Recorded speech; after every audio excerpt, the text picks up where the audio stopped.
Questo non è il racconto di un matrimonio esclusivo, uno di quei matrimoni glamour, stilosi, ad alto budget. Sarebbe troppo semplice e diciamolo anche un po' noioso. Questo è il racconto di un matrimonio speciale, di un amico. Uno di quegli amici con cui sei cresciuto, hai condiviso momenti incredibili, riti di passaggio e probabilmente ci condividerai molto altro ancora. Un matrimonio che ha chiuso un weekend di fuoco, prima un'unione civile a Stoccarda, poi un matrimonio luxury a Düsseldorf. C'è lunedì ancora. 3000 chilometri in una manciata di giorni, allora via, aereo. Si vola in Sicilia. Poi la sera stessa serenata con più di 40 persone sotto casa della sposa.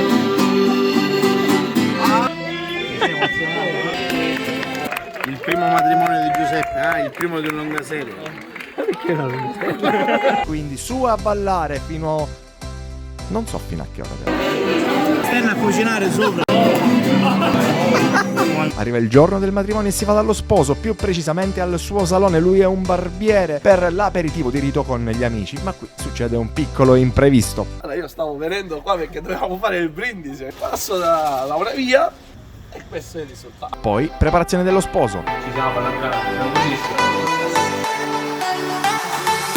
Quindi preparazione della sposa. Arriviamo in chiesa. Pronto Peppe? Si sposano.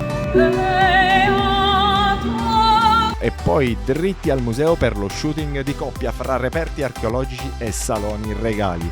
Quindi di corsa in location da Cipona a Corsi, fra gag, balli e discorsi. Noi siamo organizzati, abbiamo tutto, anche l'etichetta. È stato un matrimonio incredibile. Se il video ti è piaciuto metti un like e commentalo. Se invece devi sposarti, allora perché no? Manda un messaggio. Ciao!